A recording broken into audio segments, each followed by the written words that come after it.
بسم اللہ الرحمن الرحیم۔ السلام علیکم ورحمۃ اللہ وبرکاتہ۔ بازار میں چلتے ہوئے میری توجہ ایک عجیب و غریب اشتہار نے کھینچ لی جو ایک دکان کے باہر آویزاں تھا اور اس پر لکھا ہوا تھا، یہاں دلوں کی مرمت اور علاج کیا جاتا ہے۔ میں حیران ہو کر دکان میں داخل ہوا تو ایک بوڑھے شخص نے مسکراتے ہوئے میرا استقبال کیا۔ اس نے شاید مجھے کئی بار وہ اشتہار پڑھتے اور حیران ہوتے ہوئے دیکھ لیا تھا۔ مسکراتے ہوئے کہنے لگا، ہاں، میں دلوں کی اصلاح اور علاج کرتا ہوں۔ یہاں وہی آتا ہے جس کا دل اس کے قابو میں نہ ہو۔ پھر اس نے میرا ہاتھ پکڑ کر کہا، تم ادھر ذرا میرے قریب تو آؤ۔ اس نے اپنا دایاں کان عین میرے دل کے مقام پر رکھ دیا اور آنکھیں بند کر لیں جیسے غور سے کچھ سن رہا ہو۔ چند ثانیوں بعد اس نے آنکھیں کھولیں اور مسکراتے ہوئے کہا، تمہارے دل کی دھڑکن میں معمولی سا خلل ہے میرے بیٹے، تم گھبراؤ نہیں، تمہارا علاج بہت آسان ہے اور تمہارے لیے دوا بہت معمولی مقدار کی تجویز کی ہے۔ میں یہاں دلوں کا علاج ان کی نوعیت اور حالت کے حساب سے کرتا ہوں۔ مجھے اشتیاق ہوا اور پوچھ بیٹھا کہ کیا دلوں کی بھی اقسام ہوتی ہیں؟ وہ مسکرایا اور کہنے لگا، یہ ہمارا وراثتی علم ہے۔ میرے باپ نے جو کچھ میرے دادا سے سیکھا تھا وہ سب مجھے سکھا دیا تھا۔ تو اس تجربے کے مطابق دنیا کے اندر دلوں کی اقسام کچھ اس طرح سے ہیں، ایک وضاحتی کرنے والا دل، اور ایک دل جو ذبح ہو چکا ہے، اور ایک نرمل کومل دل، اور ایک عمیق دل، اور ایک جلتا ہوا دل، اور ایک غرق ہوتا ہوا دل، ایک ٹوٹا ہوا دل، ایک دل غمزدہ، ایک صحت مند دل، ایک اداس دل، اور ایک بیمار دل، ایک بے ہوش دل، اور ایک مضبوط دل، ایک زخمی دل، ایک مغرور دل، ایک دل بسمل، اور ایک مسرور دل، اور ایک لمبی فہرست ہے۔ بس تم پاکی بیان کرتے رہو اس مالک کی جو سب دلوں کو پھیرنے پر قادر مطلق پاک پروردگار ہے۔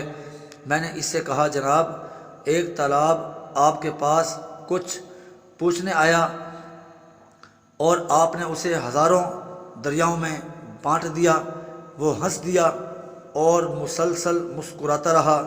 یہ ہنسی ایک دانا اور عارف شخص کی تھی۔ مجھ سے کہنے لگا کہ اے میرے بیٹے، گھبرانے اور پریشان ہونے کی چنداں ضرورت نہیں۔ میرے پاس آنے والے ایسے ہی متحیر آتے ہیں مگر میرے ایک نسخے سے ہی مطمئن واپس چلے جاتے ہیں۔ جس نے بھی تھوڑی سی کوشش کی اور یہ نسخہ استعمال کیا تو اس کا دل اور وجود صحت مند ہو گیا، سوائے اس کے جس کے متعلق آسمانوں سے کوئی اور فرمان آ چکا ہو۔ مجھے وہ ذرا کاغذ اور قلم پکڑانا، میں تمہارے لیے نسخہ تجویز کرتا ہوں۔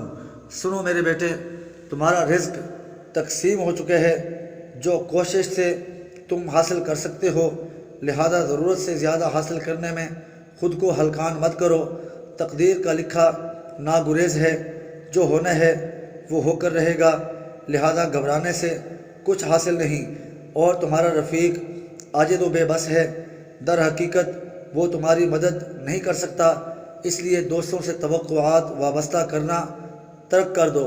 جو دشمنی کرتا ہے وہ کمزور ہوتا ہے، لہذا دشمنوں کا سامنا بلا خوف و خطر کرنا، ان سے ڈرنا مت۔ اپنے دل کو 3 چیزوں سے پاک کر لو، نفرت، کینہ اور بغض اور ریاکاری، اور اسے 3 چیزوں سے مزین کر لو، ایمانداری، تقوی اور اخلاص۔ اور 3 باتیں کبھی نہ بھولنا، پروردگار کے حضور ادب سے سر تسلیم خم کرنا، رحمت للعالمین سے محبت کرنا، خوشحالی اور مشکلات ہر حال میں رب العزت کا مستقل شکریہ ادا کرنا۔ سنو، مخلوق کے حال کو اس کے خالق پر چھوڑ دو اور خود کو درست کرنے میں مشغول ہو جاؤ، نہ کہ دوسروں کو۔ 3 چیزیں اپنے اندر پیدا کر لو، ایک یاد رکھنے والی زبان، برداشت کرنے والا صابر جسم، سمجھنے اور جاننے والا عقل مند دماغ، اور 3 چیزوں سے دور بھاگتے رہو: لوگوں میں بیٹھ کر دوسرے لوگوں کی باتیں کرنا، اور ایسے بیکار لوگوں میں بیٹھنا جو صرف باتیں کرتے ہوں، وہ بھی دوسروں کے عیبوں کی۔